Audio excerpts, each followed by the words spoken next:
العلم هو النور الهادي والمفتاح لكل الخير من يرد الله به خيرا في الدين يفقهه فيدري نفهم بالعلم القرآن بالعلم يزيد الإيمان وبه بسم الله الرحمن الرحيم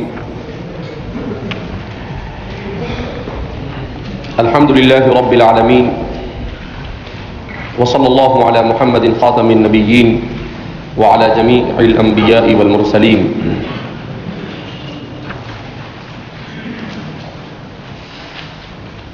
أما بعد ذكرت أنك هممت بالفحص عن تعرف جملة الأخبار المأثورة عن رسول الله صلى الله عليه وسلم. امام مسلم رحمہ اللہ کی یہ محترم بشان کتاب جس کا شمار اصح الکتب بعد کتاب اللہ میں ہوتا ہے، اپنی اس کتاب کا آغاز بسملہ اور حمدلہ سے کر رہے ہیں. جیسا کہ ذکر کیا گیا کہ امام مسلم آپ کی خصوصیتوں میں سے ایک اہم خصوصیت یہ ہے کہ آپ نے الجامع الصحیح میں، جس کو آپ کے سیرت نگاروں کے بیان کے مطابق آپ نے الجامع الصغیر کا نام دیا اور لکھا ہے کہ اصل میں آپ کا ارادہ تھا دو کتابیں لکھنے کا، ایک الجامع الصغیر اور دوسری الجامع الکبیر، مگر جامع الصغیر سے آپ فراغت حاصل کر پائے اور اس کے بعد آپ کی زندگی نے وفا نہ کی اور آپ اس دنیا سے رحلت فرما گئے، اس لیے اب آپ الجامع الکبیر نہیں لکھ سکے. تو آپ نے اپنی کتاب الجامع الصغیر، اصل میں متقدمین کے یہاں پر کتابوں کے نام رکھنے میں بہت زیادہ تکلفات نہیں تھے، سادگی تھی، بہت سوچ سمجھ کر ایسے اٹپٹے نام نہیں رکھا کرتے تھے لوگ، بلکہ امام سیبویہ کی کتاب ہے، انہوں نے اپنی کتاب کا نام کیا رکھا؟ الکتاب، کوئی نام ہی نہیں رکھا، الکتاب، وہ الکتاب ہی سے مشہور ہے. تو اسی لیے امام بخاری اور امام مسلم نے اپنی کتاب کا کیا نام رکھا؟ ان کے یہاں پر نام اہم نہیں تھا، کام اہم تھا. تو امام، یہ مستقل ایک موضوع بحث ہے محدثین کے یہاں پر کہ امام مسلم اور امام بخاری نے اپنی کتاب کا نام کیا رکھا. اس کے نام کا ہی صحیح طور پر پتہ نہیں چل پاتا ہے. شیخ عبدالفتاح ابو غدہ نے مستقل کتاب لکھی ہے، ایک چھوٹا سا رسالہ ہے آپ کا، جس کا نام ہی ہے اسم الصحیحین البخاری والمسلم، جس میں آپ نے صحیحین کے نام کی تحقیق کرنے کی کوشش کی کہ امام بخاری نے کیا نام رکھا، ان کے تلامذہ اس سلسلے میں کیا کہتے ہیں، امام مسلم نے اپنی کتاب کا کیا نام رکھا اور ان کے تلامذہ کا اس سلسلے میں کیا کہنا ہے. کسی نے لمبے لمبے نام نقل کیے ہیں کہ انہوں نے اپنی کتاب کا یہ نام رکھا، امام بخاری نے، امام مسلم نے یہ رکھا. البتہ امام مسلم سے زیادہ صحیح یہی مشہور ہے کہ آپ نے چونکہ حدیث شریف کے باب میں دو قسم کی کتابوں کا ارادہ کیا تھا، آپ نے پہلے الجامع الصغیر لکھی، اس کے بعد آپ کا ارادہ الجامع الکبیر کا تھا، مگر آپ کی زندگی نے وفا نہ کی اور آپ اس دنیا سے رحلت فرما گئے، لہذا اس بنا پر اب اپنی دوسری کتاب کو نہیں لکھ سکے. بہرحال تو امام مسلم کا مقدمہ یہ مشہور ہے، مقدمۃ مسلمین. امام مسلم نے اپنے اس مقدمے میں جیسا کہ ذکر کیا گیا، علم حدیث کی بنیادی اور ضروری چیزوں کو ذکر کیا ہے. بنیادی اور ضروری چیزوں کا مطلب یہ نہیں ہے کہ امام مسلم حدیث کی تعریف بیان کریں گے، اس کا موضوع بیان کریں گے، اس کی غرض و غایت بیان کریں گے، نہیں، بلکہ اس سے مراد یہ ہے کہ حدیث سے متعلق جو بہت اہم اور بنیادی باتیں ہیں، علم حدیث میں فنی اعتبار سے رسوخ پیدا کرنے کے لیے کن چیزوں کا جاننا ضروری ہے.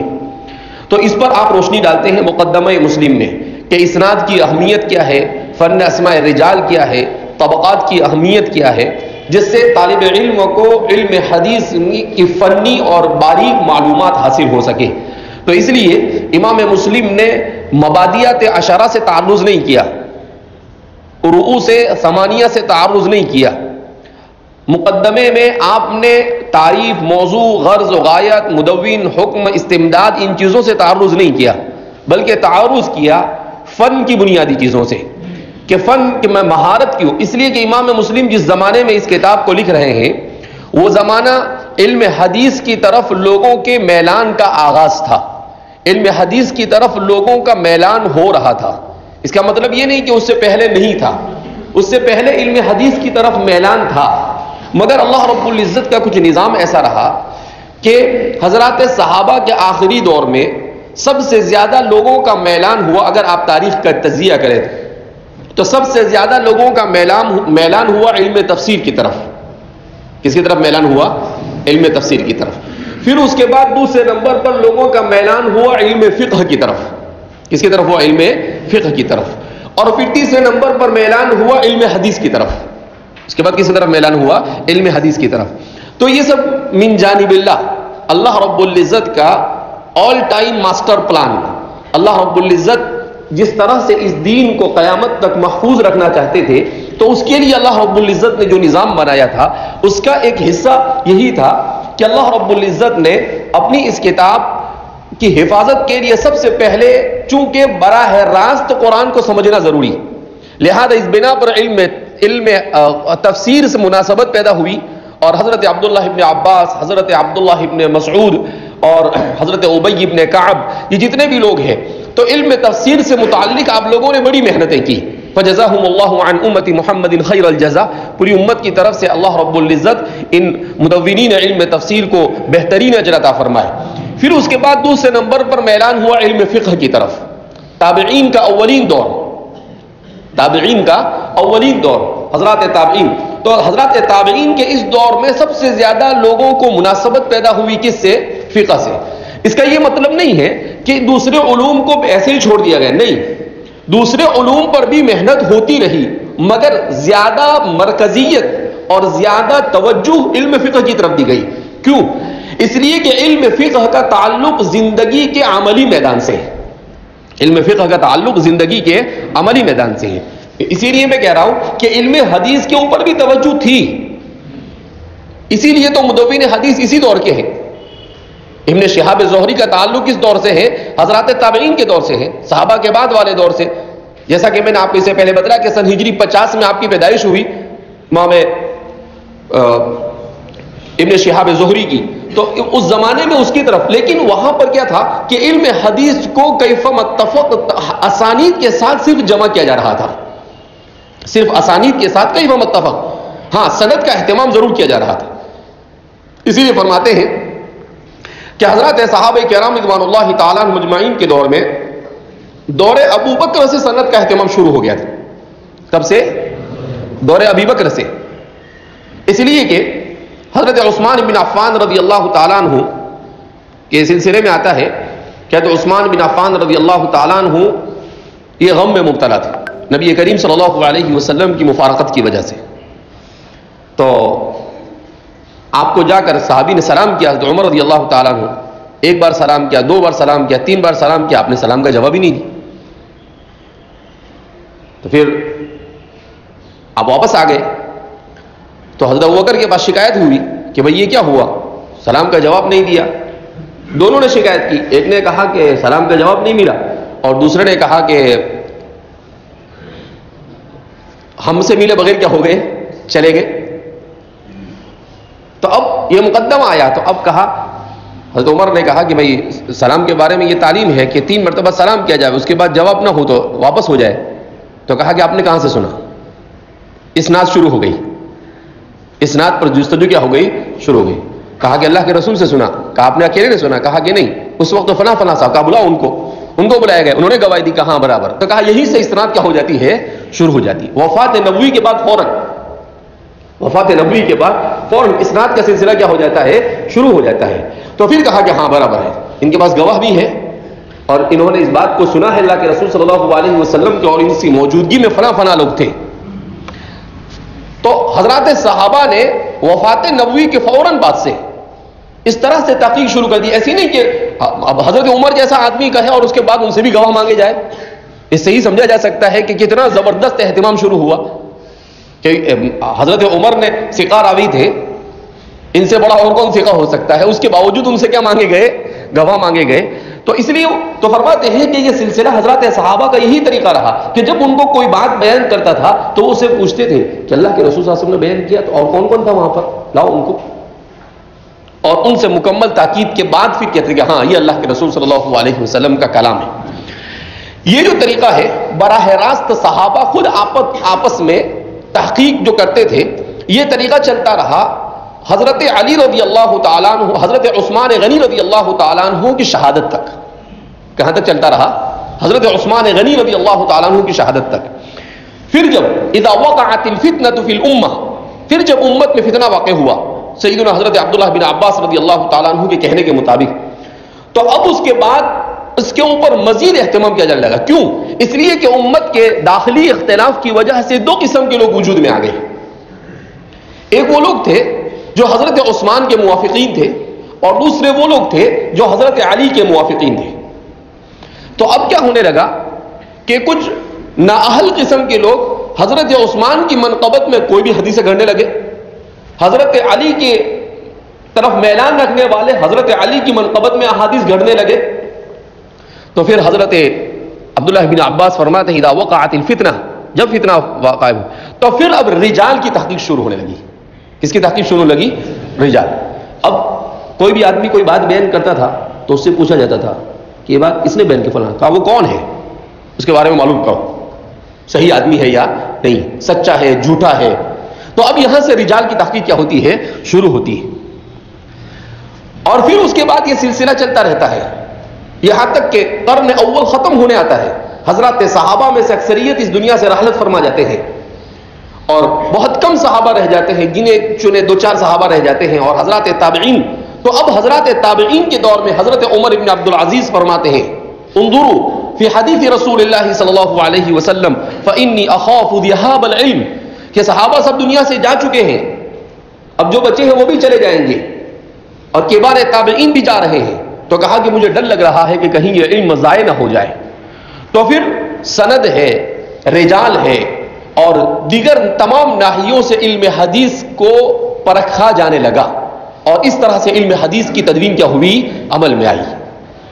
یہ سلسلہ چلتا رہا 100 سال تک, تقریباً 50 سال تک. کتنے سال تک؟ 50 سال. پھر 50 سال کے بعد امام مالک آتے ہیں, اور امام مالک آ کر الموطا لکھتے ہیں.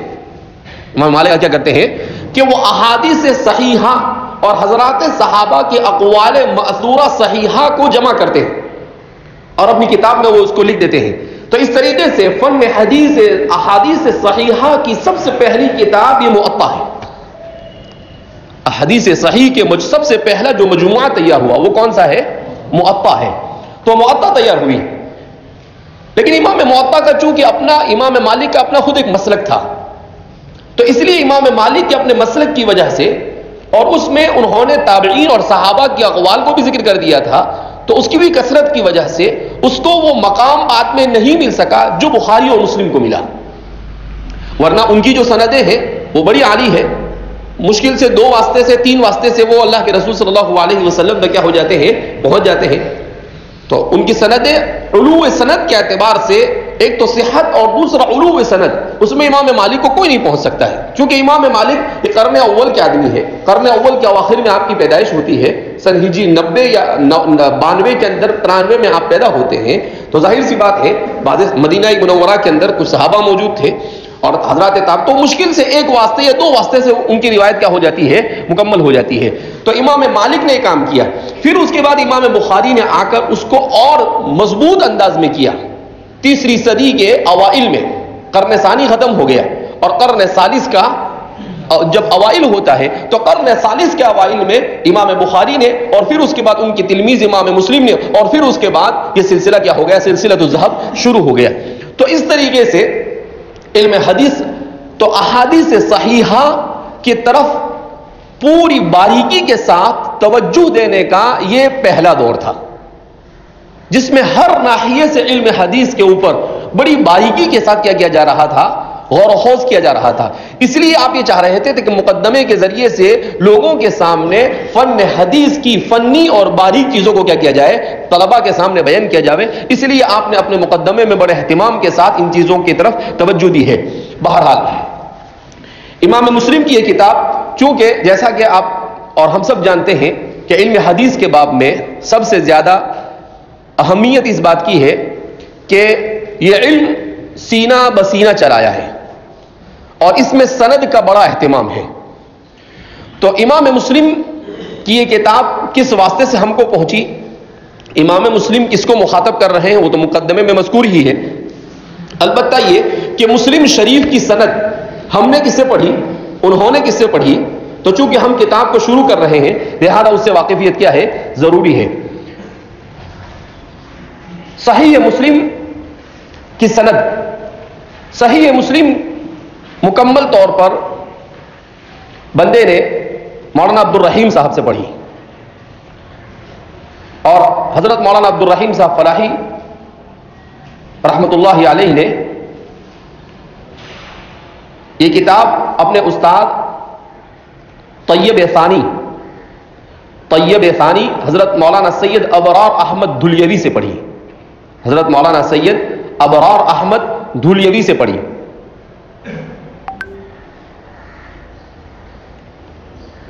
انہوں نے حضرت مولانا آدم صاحب طالع پوری، انہوں نے حضرت مولانا آدم صاحب طالع پوری رحمۃ اللہ علیہ سے پڑھی.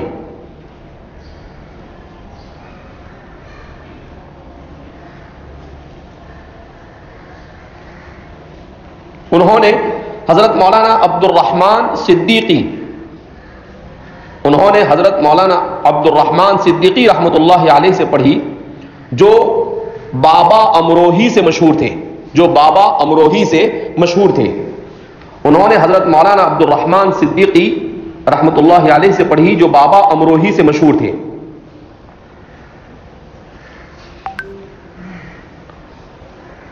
انہوں نے حضرت مولانا سید احمد حسن محدث امروہوی سے پڑھی. انہوں نے حضرت مولانا سید احمد حسن محدث امروہوی سے پڑھی.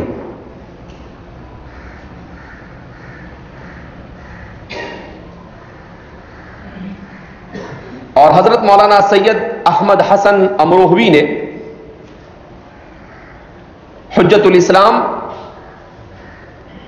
حضرت مولانا قاسم نانوتوی رحمۃ اللہ علیہ سے پڑھی.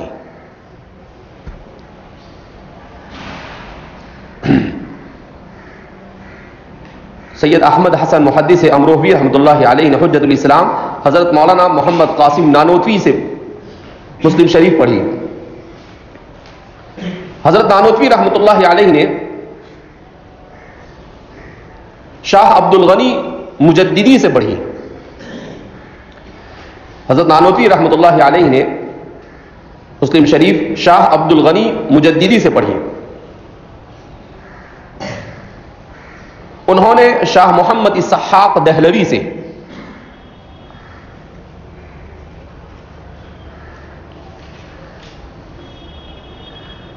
انہوں نے شاہ محمد اسحاق دہلوی سے، اور انہوں نے شاہ عبد العزیز محدث دہلوی سے.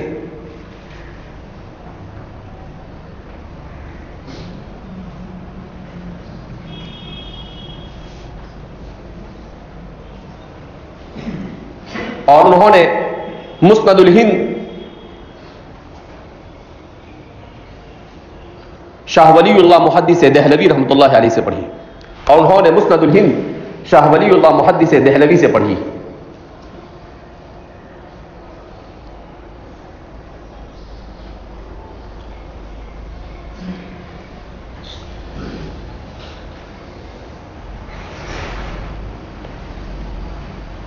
یہ مکمل کتاب فلاح دارین ترکیسر میں مولانا عبد الرحیم صاحب نے حضرت مولانا ابرار صاحب دھولیوی رحمۃ اللہ علیہ سے پڑھی.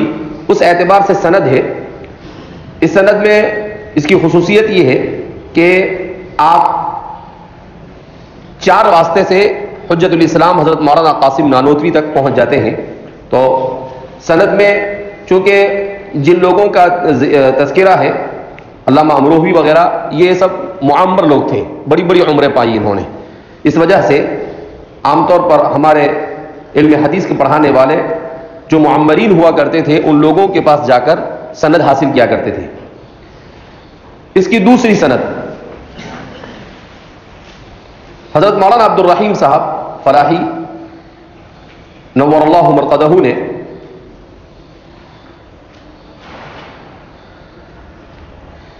مسلم شریف مکمل ریحانۃ العصر امیر المؤمنین فی الحدیث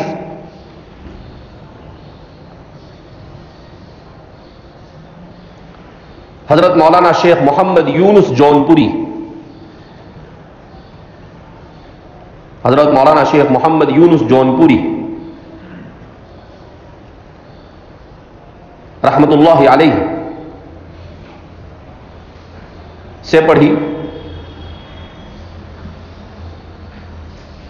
آپ نے علامہ منظور احمد سے پڑھی، آپ نے علامہ منظور احمد سے پڑھی.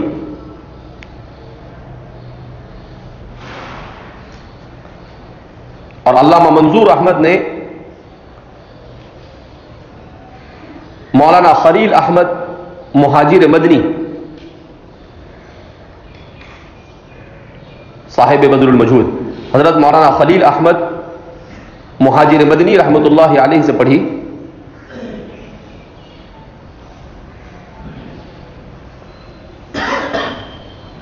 انہوں نے مولانا مظہر نانوتوی، انہوں نے مولانا مظہر نانوتوی سے جو مظاہر العلوم سہارنپور کے بانی ہیں، انہوں نے مولانا محمد مظہر نانوتوی سے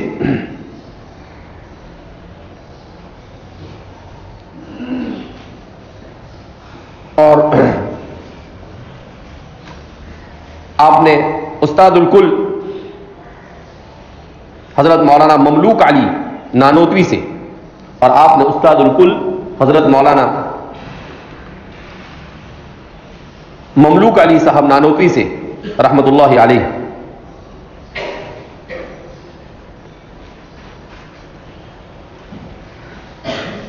انہوں نے مولانا رشید الدین خان دہلوی سے، انہوں نے مولانا رشید الدین خان دہلوی سے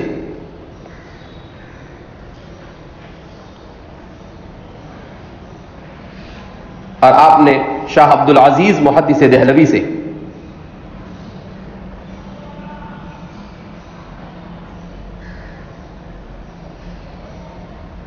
پھر آپ نے اپنے والد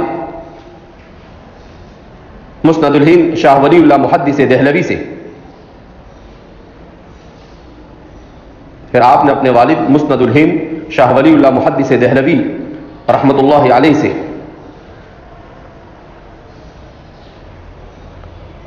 اور آپ نے شیخ ابو طاہر محمد بن ابراہیم المدنی سے، اور آپ نے شیخ ابو طاہر محمد بن ابراہیم المدنی سے،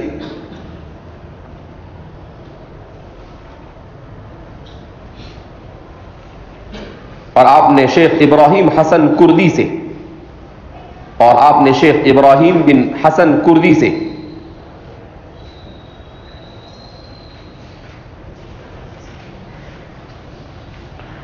اور آپ نے شیخ سلطان بن احمد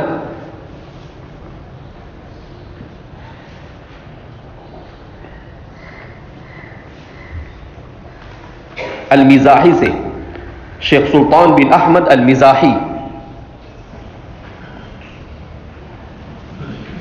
اور آپ نے شیخ احمد السبکی سے،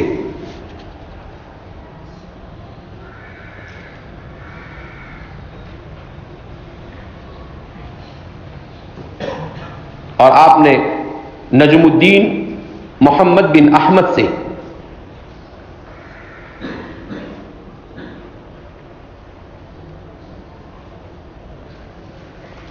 اور آپ نے زین الدین بن زکریہ الانصاری سے، اور آپ نے زین الدین بن زکریہ الانصاری سے،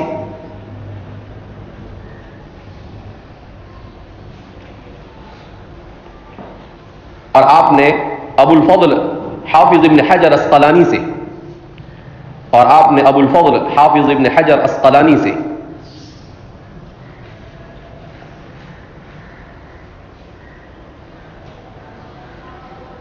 اور آپ نے صلاح الدین محمد بن ابراہیم المقدسی سے، اور آپ نے صلاح الدین محمد بن ابراہیم المقدسی سے،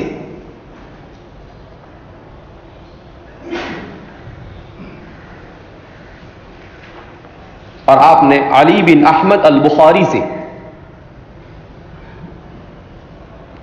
اور آپ نے علی بن احمد البخاری سے، اور آپ نے مؤید بن محمد طوسی سے، اور آپ نے مؤید بن محمد الطوسی سے،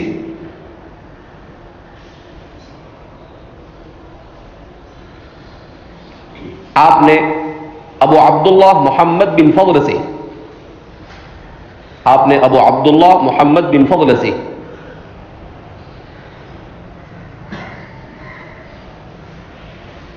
اور آپ نے ابو الحسن عبد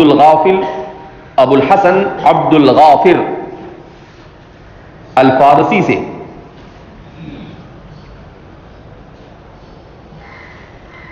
اور آپ نے ابو احمد محمد بن عیسیٰ الجلوزی سے، اور آپ نے ابو احمد محمد بن عیسیٰ الجلوزی سے،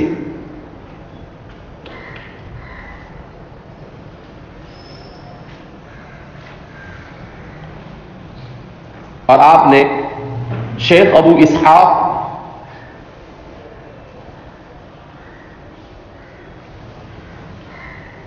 ابراہیم بن محمد بن سفیان نیسابوری سے، اور آپ نے شیخ ابو اسحاق ابراہیم بن محمد بن سفیان نیسابوری سے، جن کو ہمارے مصنف وفقک اللہ کا کر مخاطب کرتے ہیں وہ یہی ہے، شیخ ابو اسحاق ابراہیم بن محمد بن سفیان نیسابوری سے، اور آپ نے صاحب صحیح مسلم شیخ ابو الحسن مسلم بن حجاج القشیری النیشابوری سے، اور آپ نے صاحب صحیح مسلم شیخ ابو الحسن مسلم بن حجاج القشیری النیشابوری سے،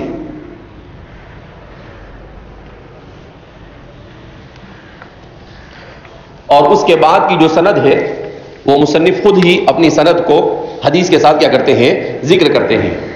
تو یہ مسلم شریف کے سلسلے میں اس کے علاوہ بھی چونکہ دنیا کے مختلف خطے میں سفر کرنے کا موقع ملا تو جہاں بھی جانا ہوا کسی محدث کا پتہ چلتا تھا، میں جا کر ان محدثین سے کچھ حدیثیں سنا کر ان سے اجازت حاصل کرنے کی کوشش کرتا رہتا ہوں۔ تو ابھی کچھ 2 سال پہلے ترکی جانا ہوا تو ترکی میں وہاں کے ایک معمر ہے شیخ محمد سراج، جو علامہ زاہد الکوثری کے تلمیذ ہیں، جو اکیلے ایک ہی بچے ہوئے ہیں، تقریباً 100 سال سے اوپر کی عمر ہے آپ کی ماشاءاللہ۔ مسجد میں ہماری ان سے ملاقات ہوئی، اور وہاں کی پرانی مسجد ہے، اس مسجد میں جامع محمد الفاتح کر جس کو صاحب فاتح قسطنطنیہ محمد الفاتح نے تعمیر کروائی تھی، اس مسجد میں بھی تھا اور والد صاحب بھی ساتھ میں تھے۔ ہم لوگ ترکی کے سفر میں جب تھے تو ہماری ان سے ملاقات ہوئی اور ان کے سامنے کچھ حدیثیں پڑھی، پھر اس کے بعد انہوں نے بھی اپنی سند سے اجازت دی ہے۔ اسی کے ساتھ ساتھ حضرت شیخ یونس صاحب جونپوری نور اللہ مرقدہ سے براہ راست بھی اجازت حاصل کی ہے۔ اسی کے ساتھ ابھی 1 مہینہ ہوا تقریباً انتقال ہوا حضرت مولانا عبد الحلیم صاحب چشتی، جو علم حدیث میں ہمارے اس زمانے میں بہت مستند مانے جاتے تھے، تو ان سے بھی رابطہ کر ان کے انتقال سے کچھ دنوں پہلے ہی میں نے اجازت حدیث حاصل کی تھی، جو حضرت مدنی رحمۃ اللہ علیہ کے غالباً بر صغیر میں بچے ہوئے 4-5 تلامذہ میں سے ایک تھے۔ آپ بھی تقریباً 90 سے 100 سال کے درمیان آپ کی عمر تھی۔ اور اس کے علاوہ حضرت شیخ الہند سے ایک واسطے سے یا براہ راست حضرت شیخ الہند سے نقل کرنے والے ایک محدث ہے جو اس وقت افغانستان میں ہے، تو صدیقی مولانا صدیقی صاحب کر جن کا نام اس وقت ذہن میں نہیں ہے، تو وہ ان سے بھی میں نے رابطہ کیا تھا ہمارے ایک دوست کے ذریعے سے، اور ان کو بھی مسلم شریف اور دیگر صحاح ستہ کی کتابیں پڑھ کر سنائی۔ اسی طریقے سے حضرت مدنی رحمۃ اللہ علیہ کے ہندوستان میں جو بچے ہوئے 2-3 تلامذہ ہیں، اس میں سے حضرت مولانا اسحاق صاحب میواتی جو اس وقت موجود ہے، ابھی 1.5-2 مہینے پہلے ان سے بھی میرا رابطہ ہوا تھا، میں تھا اور مکہ مدینہ منورہ کے جو سب محدثین تھے، ہم سب نے مل کر ان سے بھی حدیثیں پڑھ کر ان کو سنائی اور ان سے بھی ہم نے سند حاصل کی۔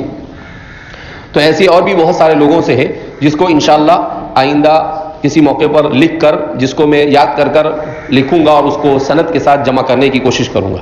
بہرحال تو مسلم شریف چونکہ ہماری شروع ہو رہی ہے، تو اس لیے مناسب سمجھا کہ مسلم کے شروع ہونے سے پہلے ہمیں اپنی سند کا علم ہونا چاہیے۔ حضرت شاہ ولی اللہ محدث دہلوی رحمۃ اللہ علیہ کو مسند الہند کہا جاتا ہے، اس لیے کہ علم حدیث کی جتنی بھی کتابیں ہیں وہ ساری کے ساری سندیں ہیں، وہ سب کے سب سندیں آپ تک جا کر ملتی ہیں، اس کی وجہ ہے حضرت شاہ ولی اللہ صاحب محدث دہلوی رحمۃ اللہ علیہ کے زمانے سے پہلے ہندوستان میں صحاح ستہ کے پڑھانے کا رواج نہیں تھا۔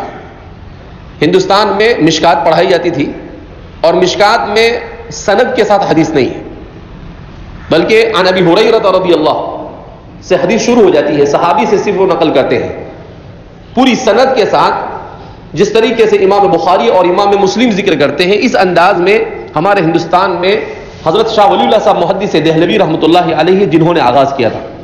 حضرت شاہ صاحب سے پہلے ہمارے ہندوستان میں عام طور پر جو رجحان تھا، وہ رجحان یہ تھا کہ علم کلام، کلامیات کی طرف لوگوں کی توجہ زیادہ تھی، کیونکہ ہندوستان کے لوگ عقل کے اعتبار سے کافی مضبوط ہوتے ہیں، فلسفے میں ان کو دلچسپی زیادہ ہوتی ہے، تو کلامیات کی طرف، علم کلام کی طرف، فلسفہ اور منطق کی طرف توجہ زیادہ تھی۔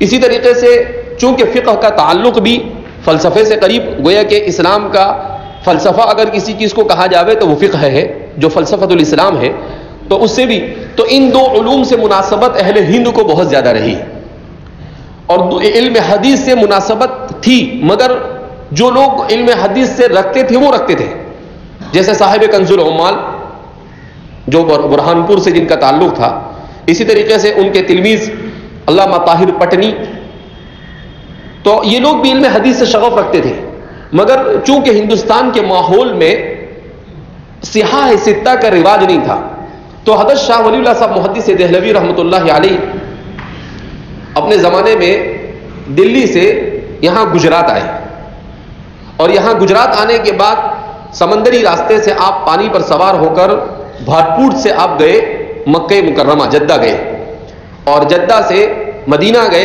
اور مدینہ میں وہاں پر علامہ طاہر جو تھے، جو اس وقت کے سب سے بڑے معمر اور مستند محدث مانے جاتے تھے، ان سے آپ نے صحاح ستہ کو پڑھا، حدیث کے لیے گئے آپ، خاص اسی لیے آپ نے سفر کیا، تو آپ نے حج بھی کیا، اور حج کے دوران علامہ طاہر سے آپ نے اس کی اجازت حاصل کی، اسی کے ساتھ مکہ مکرمہ اور مدینہ اور حجاز میں جو دیگر محدثین سے ان سے بھی، لیکن چونکہ علامہ طاہر کی سند سب سے عالی ہے اس لیے ان کی اس سند پر اکتفا کیا جاتا ہے، تو آپ نے ان سے سند حاصل کی، اور پھر ہندوستان میں آنے کے بعد آپ نے اس سلسلے کو شروع کیا۔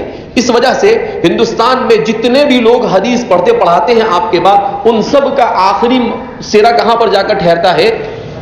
شاہ ولی اللہ صاحب، چاہے وہ حنفی ہو، چاہے وہ شافعی ہو، چاہے وہ بدعتی ہو، چاہے وہ غیر مقلد ہو، کوئی بھی ہو، شاہ صاحب سے آگے کوئی بڑھتا نہیں۔ تو شاہ صاحب نے صحاح ستہ کے یہ رواج جو جس انداز میں ہمارے یہاں پر چل رہا ہے، اس سند کے ساتھ اس طرح سے پڑھانے کا رواج شاہ ولی اللہ محدث دہلوی رحمۃ اللہ علیہ نے ڈالا۔ تو اس طرح سے علم حدیث کے باب میں ہندوستان میں علم حدیث کی نشأت ثانیہ شاہ ولی اللہ صاحب سے ہوئی، ہندوستان میں علم حدیث کی نشأت ثانیہ کس سے ہوئی؟ شاہ صاحب سے، اور پھر شاہ صاحب کی آپ کے خلوص کی برکت سے علم حدیث کو ہندوستان کے علماء اور ہندوستان کے محدثین نے اپنی توجہ کا ایسا مرکز بنایا کہ پھر عرب علماء یہاں آ کر حدیث کا علم حاصل کرتے تھے۔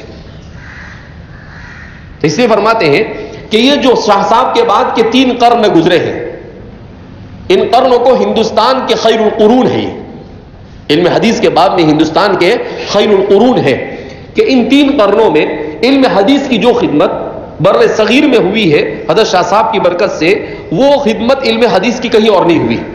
اسی لیے جب ہندوستان کی زیارت کے لیے رشید رضا مصری آئے تھے، تو انہوں نے جب دارالعلوم کی زیارت کی اور ہندوستان کے علماء کے علم حدیث کی خدمات کے بارے میں ان کو جب بتایا گیا، تو انہوں نے کہا لولا اخواننا العلماء من الہند لذهب الحدیث، کہ اگر ہندوستان کے علماء علم حدیث کے اوپر محنت نہ کرتے تو علم حدیث اسباب ظاہریہ کے درجے میں یہ کہا جا سکتا ہے کہ دنیا سے ختم ہو جاتا۔ تو ہندوستان کے محدثین نے اس باب میں بڑی پائے کی خدمات انجام دی ہے۔ فقہ اور منطق اور کلام کے باب میں تو انہوں نے لوہا منوایا ہی تھا، لیکن علم حدیث کے باب میں اس کے بعد جو خدمت انجام دی ہے اور جو شروحات اس کی لکھی ہے اور اس کی باریک اور فنی اعتبار سے اس پر اوجز المسالک کے بارے میں لکھا ہے کہ فقہ مالکی اس کا رواج ہے الجزائر میں، الجزائر ایک ملک ہے۔ جب اوجز المسالک چھپنے کے بعد وہاں پر پہنچی، انہوں نے دیکھا تو انہوں نے کہا کہ ہم فقہ مالکی کے امام مانے جاتے ہیں وہاں کے علماء، مگر فقہ مالکی کے جو باریک چیزیں اوجز المسالک میں ذکر کی وہ تو ہمیں بھی معلوم نہیں تھی۔ فقہ مالکی کی جو باریک باریک جزئیات اور جو تفصیلات کو اوجز صاحب اوجز نے ذکر کیا، کہا کہ ہم اپنا امام اور سب کچھ اپنا اور ہم اس کو اوڑھنا بچھونا بنائے، اس کے باوجود بھی بہت ساری ایسی چیزیں ہمیں اوجز سے معلوم ہوئی۔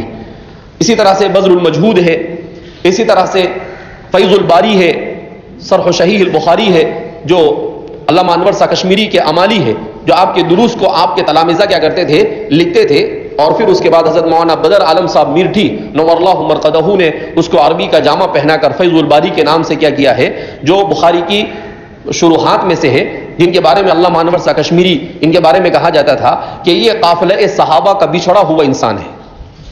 کیا کہتے تھے ان کے بارے میں؟ کیسا لگتا ہے جیسے قافلہ صحابہ سے کوئی بچھڑ گیا تھا اور وہ ہمارے اس قرن میں آ کر کیا ہو گیا ہے، مل گیا ہمیں۔ تو ایسے لوگ ایسے جبر علم ہندوستان نے کیا کیے، پیدا کیے۔ بہرحال ہمارے ان اکابرین نے علم حدیث کے باب میں جو محنت کی ہے، اس محنت کے بارے میں ہمیں علم ہونا چاہیے، اور محدثین ہند جن لوگوں نے ان خدمات کے سلسلے میں اپنی زندگیوں کو قربان کیا، ہمیں اس کا علم ہونا چاہیے، اور اسی کے ساتھ ساتھ ہمیں بھی علم حدیث کو اپنا اوڑھنا بچھونا بنانا چاہیے۔ اللہ رب العزت ہمیں علم حدیث کے انوار اور برکات سے مستفید فرمائے، اور اللہ رب العزت علم حدیث کے لیے ہمیں اپنی زندگی کھپانے کی توفیق مرحمت فرمائے۔